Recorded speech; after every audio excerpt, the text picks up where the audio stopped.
From WFRV TV, Local 5, serving Northeast Wisconsin, including Green Bay, Fox Cities, and the Lakeshore. This is Newsmaker Sunday. Good morning. Thank you for joining us for Newsmaker Sunday. I'm Tom Zalaski. Northeast Wisconsin is home to many refugees and immigrants, and we are joined here this morning by two people working to help them thrive here at home or wherever they may go. We have Hillary Haskell, the Executive Director of Hope and Help Together, and John Samahoro, the Pastor of Faith Lutheran Church in Appleton. To both of you, good morning. Thank you so much for being here today. Before we get into the nuts and bolts of your organization, a little background on each of you, your personal and professional path to how you got here today. Hillary, I'll start with you. Sure. So I grew up in Oconomowoc, Wisconsin, not very far away from Appleton, but I came to Appleton in 2008 for college at Lawrence University. I got teaching degrees there in English language learners, Spanish, and bilingual education. So my journey to welcoming newcomers started with education. I started teaching at Appleton North High School, and then I was there for 10 years as an English learner, teacher, and an instructional coach, welcoming newcomers from all over the world to Appleton and the Fox Cities. And is this full-time for you now? This is full-time for me now. I recently transitioned out of my position with the school district, and I run this nonprofit as well as another one that works with schools. Okay, John, your path. How'd you get here? Thank you. My name is Samahoro John. I'm from the Democratic Republic of Congo, where I was born and raised. 1998, there broke out a war in our country, and I have to flee to different countries. And what country were you in? Congo. Okay. That is my home country. But I was a refugee in Burundi, where I spent 2 years, and the situation was not good. We have to flee to Uganda, where I spent more than 13 years in the Nakivale refugee camp. And how did you get here to the United States? I was blessed to be here, to be chosen among over 700 Southern refugees congested in the Nakivale refugee camp. I was qualified to be relocated to US for two reasons. One was because I have overstayed in refugee camp more than 10 years. Mm-hmm. Secondly, I was gunshot in my home country, DRC, and I was relocated here to US for further treatment. And you speak 10 languages. I do. My goodness. Your congregation launched the new refugee task force called Hope and Help Together. How did that come about? First of all, our refugee community, on behalf of them, we want to thank the American government and the American people for welcoming refugees. After spending so many years in refugee camp in hard situations where people, they struggle every day to get food to eat, and American people welcoming us here, it is a blessing.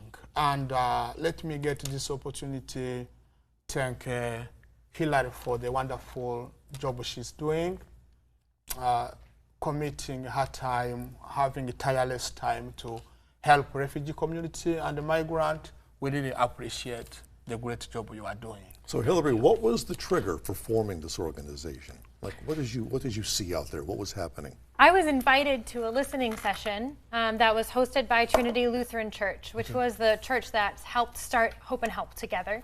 In the listening sessions, we were bringing together volunteers like John, other newcomers, students, and other teachers who work with newcomers and students with refugee backgrounds to talk about what's going well in our community with this population and what could be better. So I came to the listening sessions and I heard that there were people starting to get organized. And they were also seeking some direction around strategy for how to develop some supports and services to really understand the scope of the volunteer effort happening across the Fox Valley. And funding for this we understand it came from the congregation's former building. How did that work? I mean, did you sell the building to get money for this project? What happened there? So Trinity Lutheran is right, the organization that hosts Hope and Help Together. Okay. And their council and their congregation voted to use some of their funds to form this effort. So we have 3 years of funding, startup funding, to really develop programs and services that will coordinate refugee supports. What is the mission of the organization for either of you? Do you want me to start, or you want to start? Yeah. Yeah. Well, we're focusing on connecting communities and strengthening lives. Right. We believe when we can identify and understand the unmet needs of our community and really see all of the assets that are available, we can better coordinate supportive services. Helping refugees in Northeast Wisconsin. We are back with much more right after this, so please stay with us.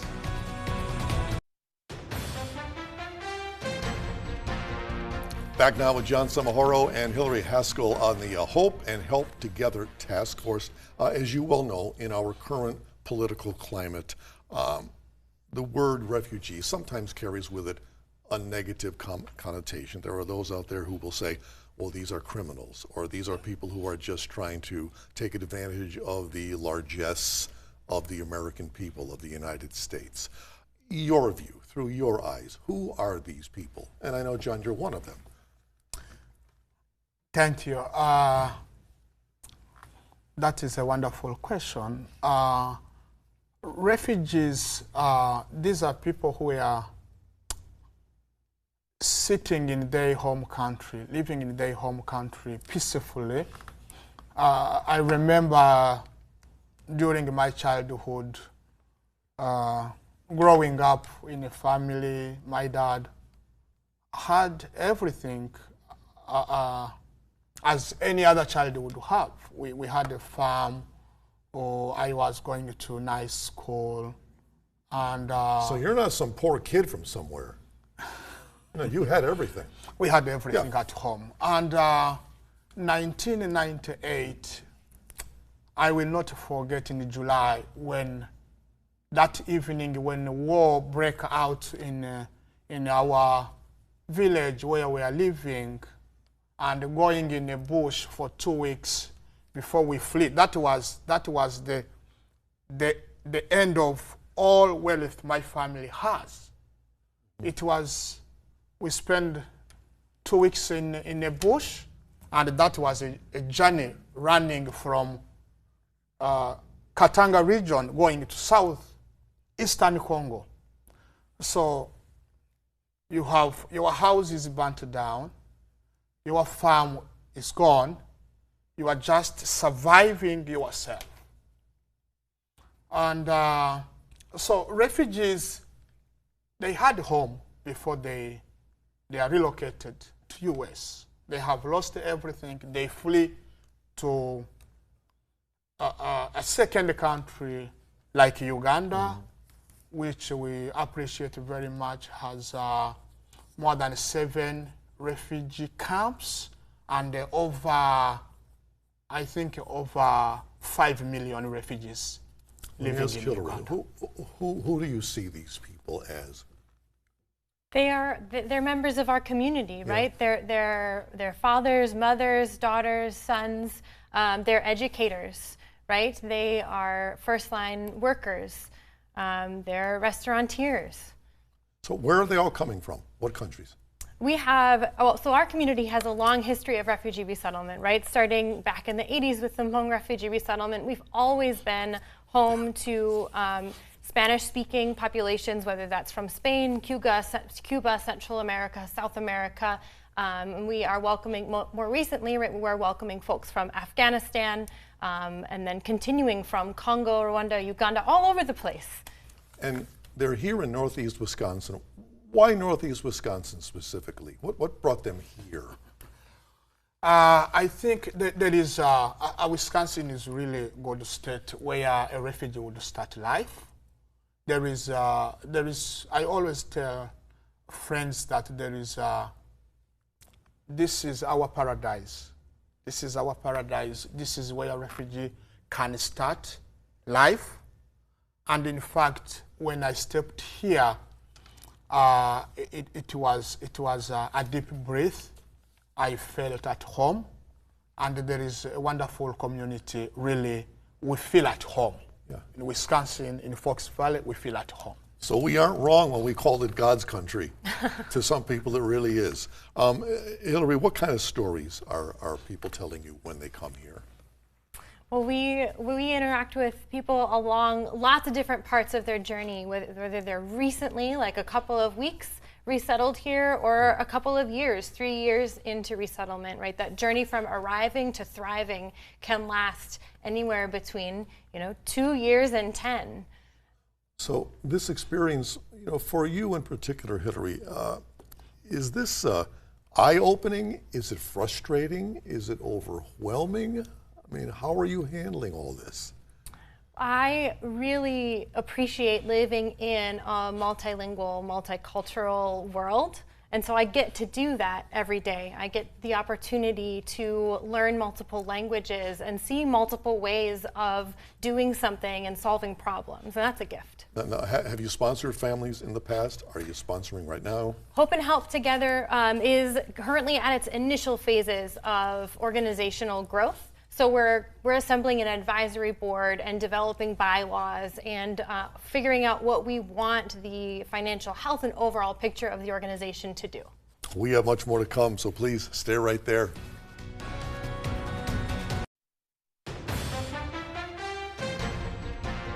Back now with John Samaharo and Hillary Haskell of the Hope and Help Together organization. World Relief Fox Valley, an organization that helps refugees, what you say, on the front end. What do we mean by helping them on the front end? World Relief Fox Valley is a fantastic refugee resettlement organization. We're really lucky to have them here in our community and to be one of the partners and founding members of the Hope and Help Together network. They provide case management services that work with families closely along every aspect of belonging and creating a life here. Most families get services for 3 months. Sometimes that can be extended for up to a year. And so after that 3 months or whatever it is, or after a year, are they on their own or is there still some support out there? Sometimes that depends on the family and what their needs are. The organization supports go away after that time. Usually there are community members and volunteers who have come alongside that family who make sure that they have what they need moving forward. John, do you see your organization as helping refugees from falling through the cracks? Very much. Yeah, they are helping. I remember myself moving here was a family of 5 children. It was not easy to find a house, but World Relief helped me to get a home. It was really fantastic. And how does the organization go about helping people from going through the cracks? I mean, what specifically do you do to catch them?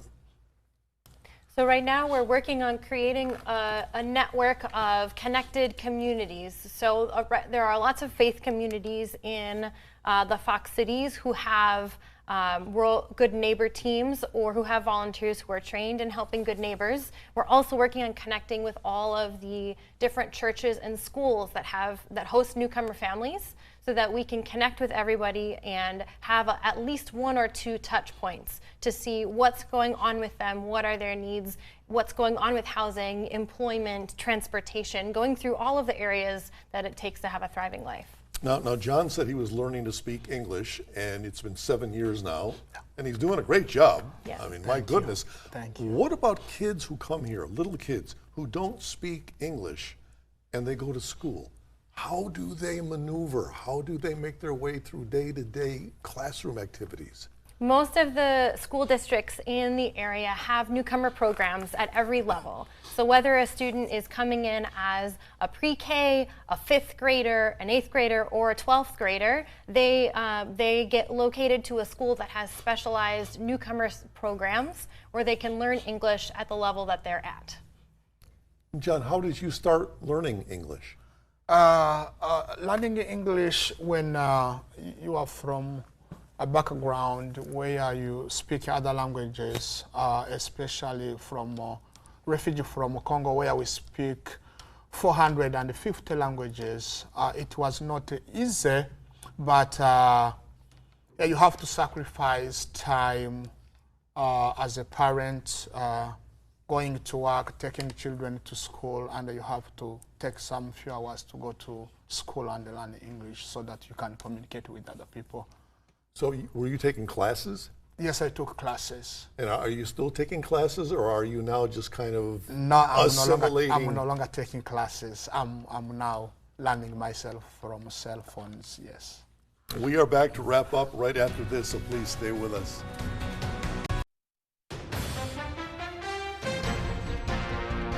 We continue our conversation with Hope and Help Together Refugee Task Force, and Hillary and John back with us.